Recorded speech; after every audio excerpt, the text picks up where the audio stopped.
Hello everyone, welcome to my channel CTET and KVS classes. Myself मौसमी। कल हम लोगों ने CDP का संपूर्ण सार शुरू किया था, जिसका आज दूसरी क्लास है। ठीक है, तो चलिए देखते हैं अब हम इंटेलिजेंस, बुद्धि। बुद्धि क्या है? बुद्धि क्या है? बुद्धि परीक्षण द्वारा व्यक्ति के व्यक्तित्व की विशेषता का जो पता लगाया जाता है वो होता है हमारा इंटेलिजेंस यानी बुद्धि। ठीक है,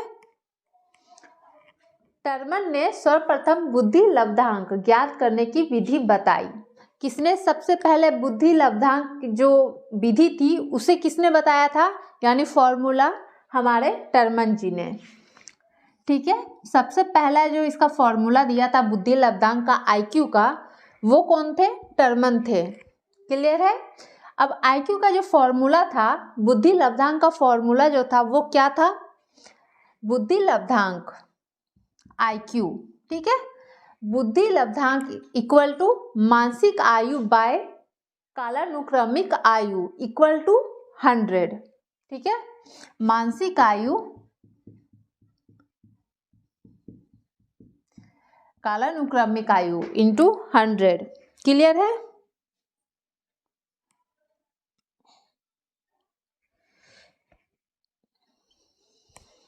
क्लियर है? यह पर जो कालानुक्रमिक आयु है इसे वास्तविक आयु भी कहते हैं। ठीक है, ये आपका वास्तविक आयु भी इसे कहते हैं। चलिए आगे देखते हैं। टर्मन ने हमें हमारी आईक्यू का फॉर्मूला किसने दिया था? टर्मन ने दिया था। हमारे बुद्धि लब्धांक का जो विधि थी किसने बताई थी? टर्मन ने बताई थी। अब वो फॉर्मूला क्या था बुद्धि लब्धांक का?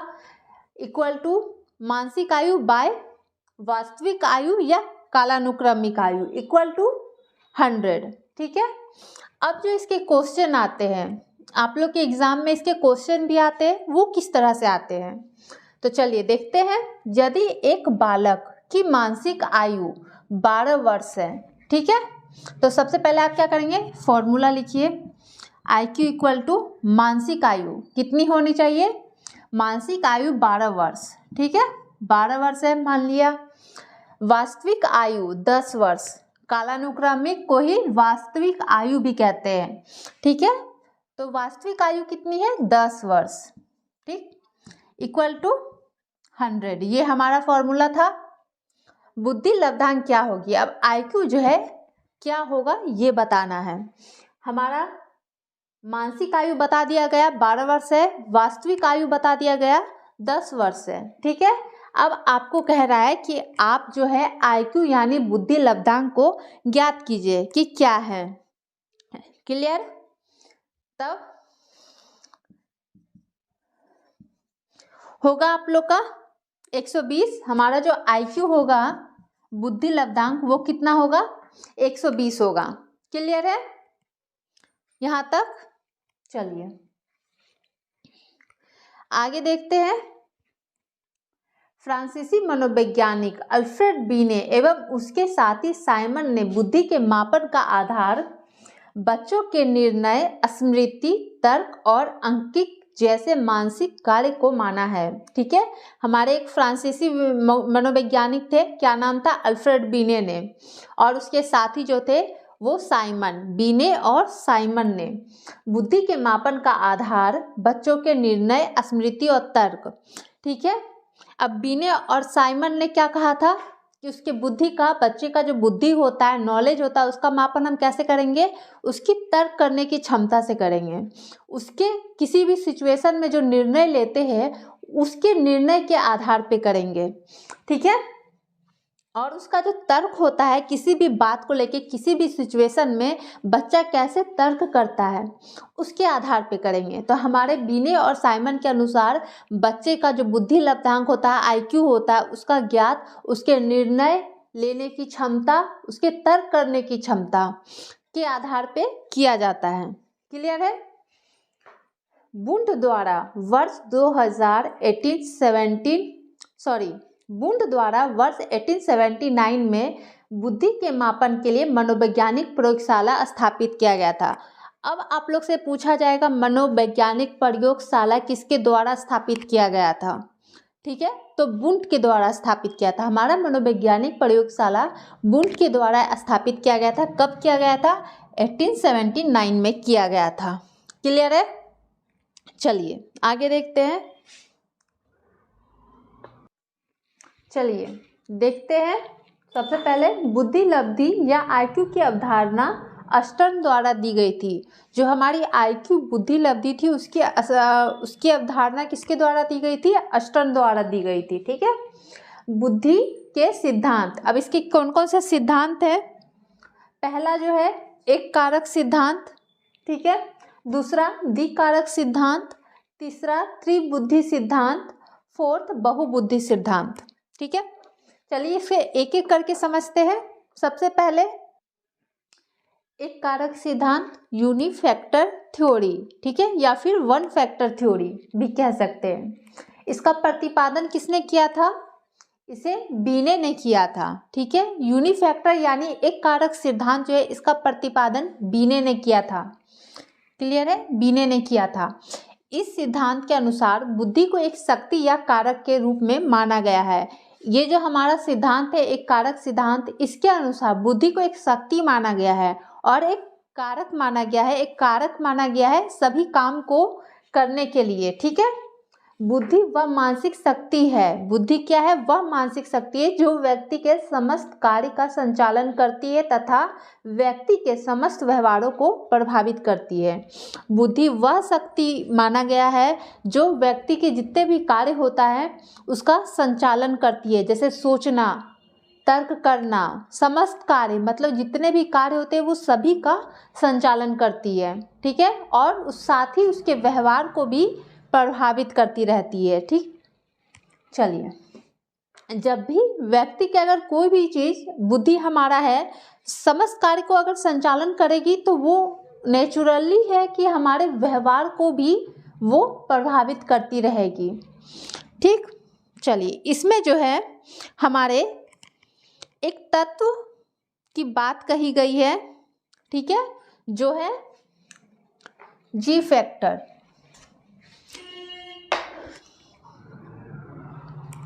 इसमें जो है जी फैक्टर एक तत्व है। ये एक तत्व है। ठीक है, ये जी फैक्टर की जो बात है वो कही गई है। अब जी फैक्टर क्या है? जी फैक्टर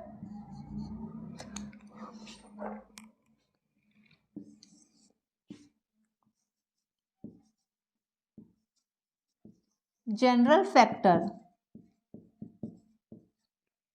यानी सामान्य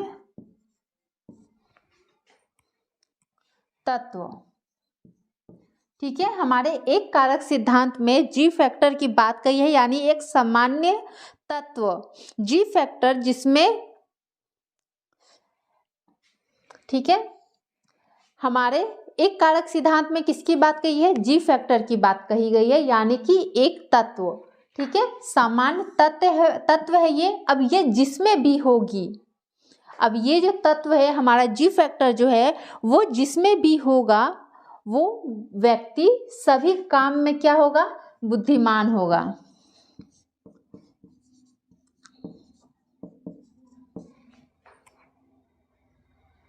ठीक है, एक कारक सिद्धांत जो है उसमें हमारे जी फैक्टर होता है। हमारा एक कारक सिद्धांत में जी फैक्टर होगा और ये जो जी फैक्टर है यानी सामान्य तत्व जनरल फैक्टर, ये जिसमें रहेगा वो सभी काम में बुद्धिमान रहेंगे। ठीक है,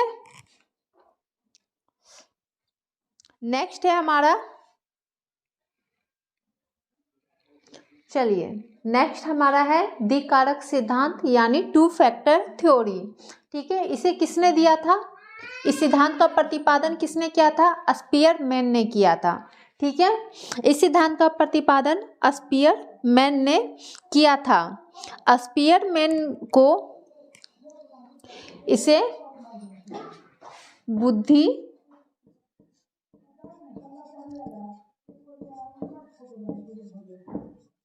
बुद्धि विश्लेषण का जनक भी कहा जाता है। ठीक है,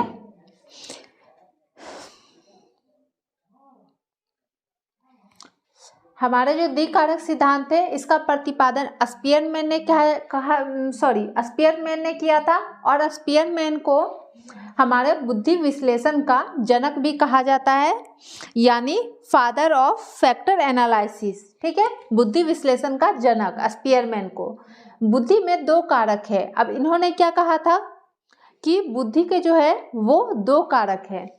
द्विकारक सिद्धांत, टू फैक्टर थ्योरी, यानी दो कारक है। अब इन्होंने कह दिया कि बुद्धि में हमारे दो कारक होते हैं, अथवा सभी प्रकार की मानसिक कार्य में दो प्रकार की मानसिक योग्यता की आवश्यकता होती है।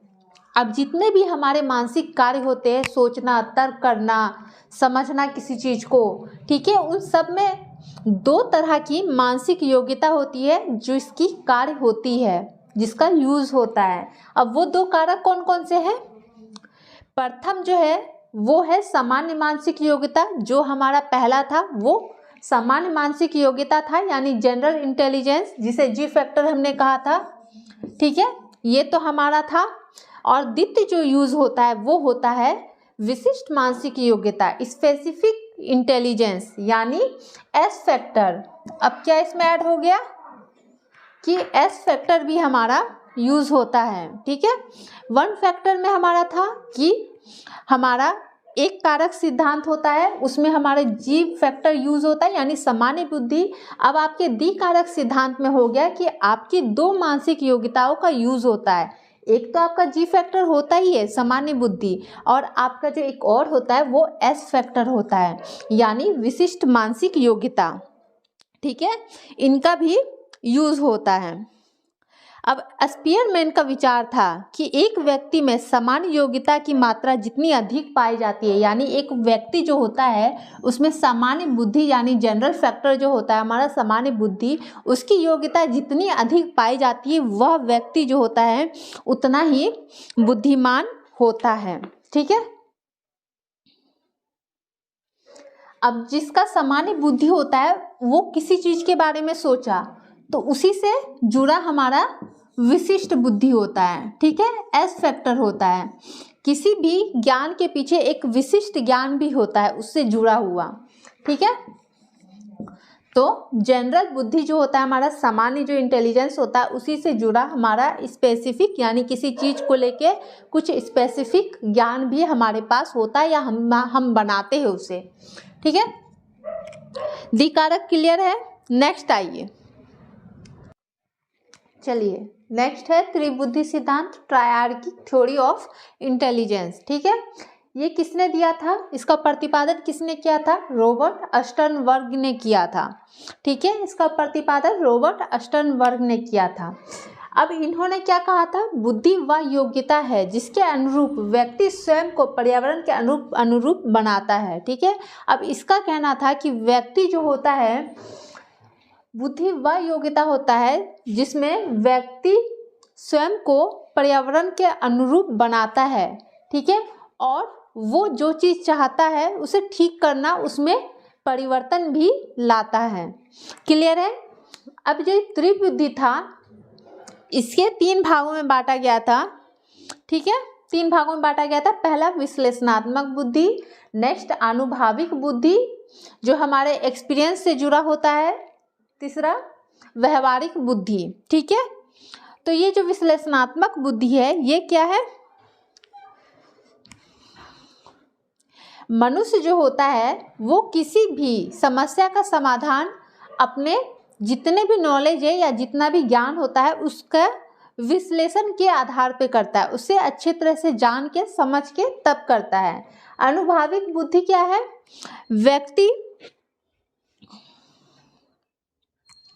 व्यक्ति जो होता है वो अपने समस्या का समाधान अपने जो पहले के अनुभव होते हैं उसके आधार पे करता है। ठीक है, पहले से जो वो अनुभव किया रहता है उसके आधार पर व्यक्ति जो होता है वो अपने समस्या का समाधान करता है। व्यवहारिक बुद्धि क्या है? ये हमारे जीवन में मतलब हर रोज की वातावरणीय मांगों की समस्या से निपटता है। ठीक है, ऐसे बुद्धि वाले व्यक्ति स्वयं को नवीन वातावरण में आसानी से ढाल लेते हैं। ठीक है, अब इसमें क्या होता है, हमारा जो दिन प्रतिदिन का जो भी समस्या होता है उसे अपने वातावरण के अनुसार उसी में ढलते हैं। इस बुद्धि का जो व्यक्ति होता है वो आसानी से किसी भी वातावरण में खुद को ढाल लेता है। क्लियर है? चलिए नेक्स्ट देखते हैं। चलिए नेक्स्ट है हमारा बहुबुद्धि सिद्धांत यानी मल्टी फैक्टर थ्योरी। ठीक है, मल्टी फैक्टर थ्योरी बहुबुद्धि सिद्धांत किसने दिया था? थॉर्नडाइक ने दिया था। ठीक है, इन्होंने कहा था बुद्धि कई तत्वों का समूह होता है। अब बहुबुद्धि से ही समझिए, बहु मतलब बहुत सारा, तो बुद्धि क्या होता है? थॉर्नडाइक ने कहा कि बुद्धि जो होता है हमारा वो बहुत सारे तत्वों का एक समूह होता है, कोई एक जनरल चीज़ नहीं होता है कि हाँ इसी चीज़ को बुद्धि कहा जाता है। वो बुद्धि हमारा कहीं भी किसी चीज़ पे भी लगता है। ठीक है, तो वो बहुत तत्वों का समूह होता है जिसे बुद्धि कहते हैं। अब इसने बुद्धि को तीन भागों में बांटा है। एक था सामाजिक बुद्धि, जो समाज में रह के आदमी जिस चीज़ का यूज़ करता है, अपने दिमाग का यूज़ करता है, किसी भी सिचुएशन में कहाँ पे कैसा यूज़ करना चाहिए, हमें झगड़े के टाइम में उस झगड़ा को सॉल्व करने के लिए कैसा बुद्धि अपनाना चाहिए। ठीक है, ये सब हुआ। नेक्स्ट हमारा अमूर्त बुद्धि, जो चीज़ सामने नहीं होती है। अमूर्त मतलब आप लोग को पता है कि जो चीज़ हमारे सामने नहीं हो, हम उसकी चिंतन कर सके। ठीक है, वो होता है अमूर्त बुद्धि। और मूर्त बुद्धि, मूर्त बुद्धि यानी हमारे सामने जो हो, जिसे हम देख सके, उसे छू सके या फिर उसके बारे में हम समझ सके। क्लियर है? वो होता है अमूर्त बुद्धि। इतना तक क्लियर है? अब एक हार्वर्ड गार्डनर जी थे जिन्होंने क्या दिया था? बहुबुद्धि सिद्धांत। 1 मिनट। हार्वर्ड गार्डनर,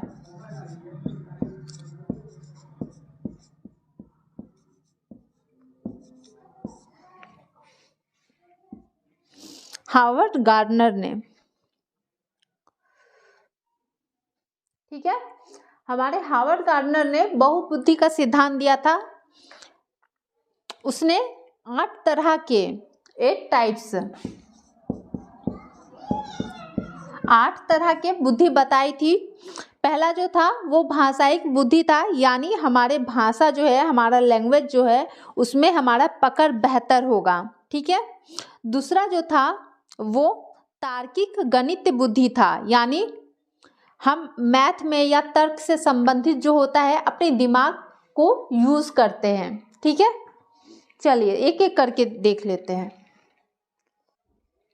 चलिए, बहुबुद्धि सिद्धांत हमारा जो हार्वर्ड गार्डनर ने, इन्होंने बहुबुद्धि के सिद्धांत दिया था। हार्वर्ड गार्डनर ने इन्होंने 8 तरह के सिद्धांत बताए थे, टाइप्स बताए थे। इन्होंने 8 तरह के टाइप्स बताए थे। हमारे बुद्धि के 8 प्रकार होते हैं। कौन कौन से? एक होता है भाषाई बुद्धि। भाषाई बुद्धि वह होता है जिस बुद्धि से हमारे भाषा का विकास होता है, हमारा जो भाषा होता है, हमारा लैंग्वेज बेहतर होता है उस बुद्धि के यूज से, वो होता है भाषाई बुद्धि। ठीक है। नेक्स्ट है तार्किक गणित बुद्धि। इसमें क्या होता है? बुद्धि का वह अंग तार्किक योग्यता और गणित कार्य से संबंध होता है। इसमें बच्चा क्या करता है? गणित का ज्ञान रखता है और तार्किक योग्यता यानी तर्क करना, तर्क को समझना उससे संबंधित होता है। स्थानिक बुद्धि, स्थानिक बुद्धि क्या है?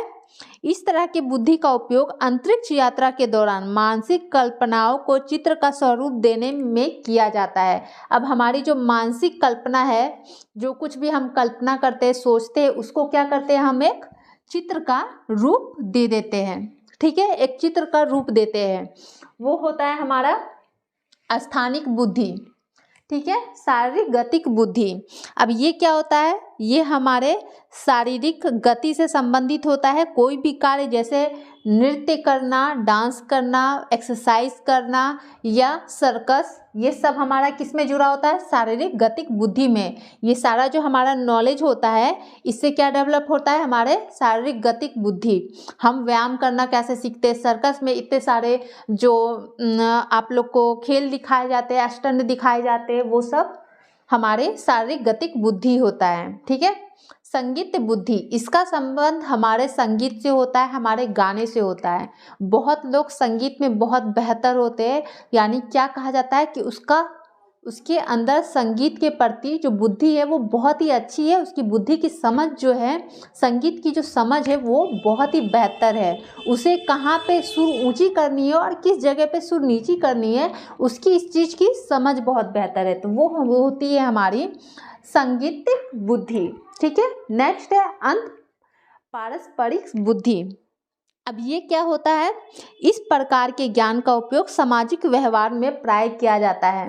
अंत पारस्परिक यानी दो लोगों के बीच में, ये समाज में ज़्यादा इसका यूज किया जाता है, यानी दो लोगों के बीच में जो एक दूसरे से बात होती है या फिर एक दूसरे को कनेक्ट जिस चीज़ के थ्रू किया जाता है, ठीक है, वो बुद्धि। आप कैसे समाज में एक दूसरे के साथ अच्छे से रह के एक दूसरे को समझ सकते हैं, वो होती है हमारी अंत पारस्परिक बुद्धि। नेक्स्ट है अंत व्यक्तिक बुद्धि। अंत व्यक्तिक यानी कि हमारी स्वयं की। इस प्रकार की बुद्धि का प्रयोग आत्मबोध, पहचान, स्वयं की भावना और कौशल की क्षमता को जानने के लिए होता है। अंत व्यक्ति मतलब ही आप लोग समझ लीजिए अंत यानी खुद का। ठीक है।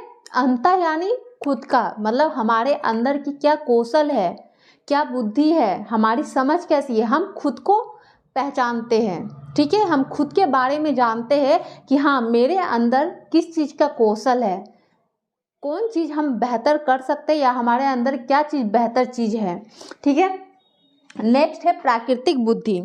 इसमें क्या होता है?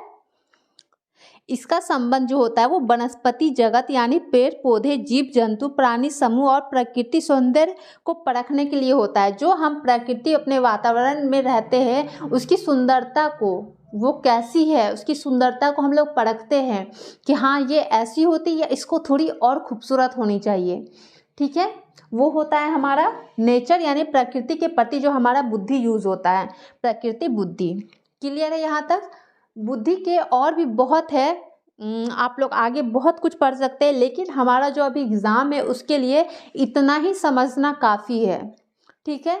हम लोग डिटेल्स में इसको पढ़ेंगे लेकिन बाद में, अभी नहीं। ठीक है। अभी आप लोग का जो एग्ज़ाम है उसके लिए इतना काफ़ी है। चलिए अब आगे देखते हैं।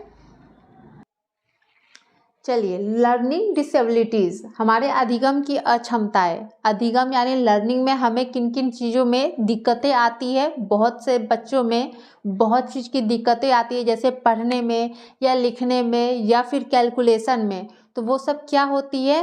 वो सब एक डिसेबिलिटी होती है, यानी अक्षमताएं होती है, जो बहुत सारे बच्चों में ये सारी प्रॉब्लम देखने को मिलती है। ठीक है। तो सबसे पहले डिसलेक्सिया।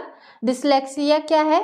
पढ़ने से संबंधित एक विकार है। इसमें हम जैसे पढ़ते हैं वास को सो पढ़ेंगे। ठीक है। इसमें जैसे वास को सो पढ़ेंगे और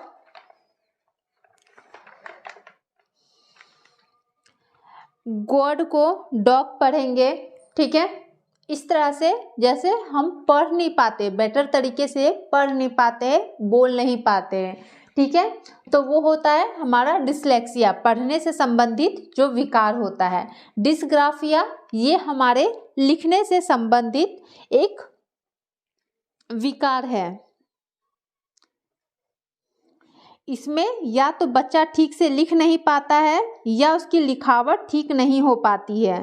ठीक है। इस कारण उसकी हाथ, हथेली, उंगली संबंधी गड़बड़ी होती है। इसमें क्या होता है? बच्चा या तो ठीक से लिख नहीं पाता है। डिस्ग्राफिया लिखने से संबंधित है। बच्चा या तो ठीक से लिख नहीं पाता है या फिर उसके लिखने में कुछ प्रॉब्लम्स आती रहती है। ठीक है। ग्राफ से, ग्राफ यहाँ क्या है? ग्राफ है। ग्राफ से समझ जाइएगा, ग्राफ यानी लिखना। ठीक है। लेक्सिया, डिसलेक्सिया मतलब पढ़ने से संबंधित, डिसकैलकुलिया, ठीक है। अब कैलकुलिया से समझिएगा यानी कैलकुलेशन, ठीक है। इसे गणित संबंधी विकार कहा जाता है, जिसमें हमें कैलकुलेशन करने में किसी भी चीज़ की उसमें प्रॉब्लम आती है, ठीक है। तो कैलकुलिया मतलब कैलकुलेशन से रिलेटेड है, यानी गणित संबंधी विकार है। नेक्स्ट है अप्रेक्सिया। ये क्या है? ये एक शारीरिक विकार है, ठीक है, जिसके कारण व्यक्ति की मांसपेशी के संचालन के संबंध में सूक्ष्म गति कौशल जैसे लिखना, चलना, टहलना, बोलना में निपुण नहीं हो पाता है, ठीक है। उसे चलने में, फिरने में, टहलने में किसी तरह की शारीरिक प्रॉब्लम रहती है, जिस कारण से वो सही ढंग से चल नहीं सकता है। वो हमारा क्या होता है? अप्रेक्सिया, ठीक है, यानी शारीरिक विकास। हमें इसमें दिक्कत होती है किसी भी तरह के शारीरिक काम करने में। अफेजिया, अफेजिया क्या है? ये हमारे भाषा एवं संप्रेषण अधिगम की असक्षमता है, ठीक है। इसमें क्या होता है? मौखिक रूप से सीखने एवं अपने विचार को अभिव्यक्त प्रदान करने में कठिनाई का अनुभव करते हैं बच्चे, ठीक है। अफेजिया में क्या होता है? भाषा और संप्रेषण अधिगम जो होता है, लर्निंग जो होता है, उसमें हमें दिक्कत आती है। बच्चे जो होते हैं वो अपने मौखिक रूप से अपने विचार को अभिव्यक्त करने में उसे कठिनाई होती है। बहुत बच्चे होते हैं खुल के अपने विचार को किसी के सामने रख लेते हैं, लेकिन वहीं पे कोई बच्चे ऐसे भी होते हैं जो अपने विचार को, अपने थॉट्स को दूसरों के सामने खुल के नहीं रख पाते। उसे दिक्कत होती है, उसे हिचकिचाहट होती है, उसे कुछ प्रॉब्लम होता है। पूछने पे वो बच्चा ये भी कहता है कि मैं नहीं रख पाता हूँ, पता नहीं लेकिन मैं नहीं रख पाता हूँ, अपने थॉट्स को मैं दूसरे के पास रख नहीं पाता हूँ, चाहता हूँ इस तरह से रखूँ लेकिन नहीं रख पाता। तो उसमें क्या प्रॉब्लम होती है? उसमें अफेजिया की प्रॉब्लम होती है। ये एक विकार है जो भाषा संप्रेषण अधिगम में प्रॉब्लम करती है, ठीक है। क्लियर है? तो आज इतना ही रहने देते हैं, नेक्स्ट क्लास में इसके आगे देखेंगे हम लोग, ठीक है। तो जितने भी इस क्लास को देख रहे हैं अच्छे से देखिएगा, अच्छे से समझिएगा, क्योंकि यही जो एक ऑप्शन है हमारे पास, हमारे लास्ट टाइम में हम ज़्यादा कुछ नहीं पढ़ सकते। लास्ट टाइम में उतना ही पढ़ना चाहिए जितना हमारे दिमाग में चलता रहे, और उतना ही चलाना चाहिए जितना हमारे एग्ज़ाम में पूछता है, ठीक है। तो वीडियो पसंद आई हो तो लाइक, शेयर और चैनल को सब्सक्राइब जरूर कर दीजिएगा। Thank you.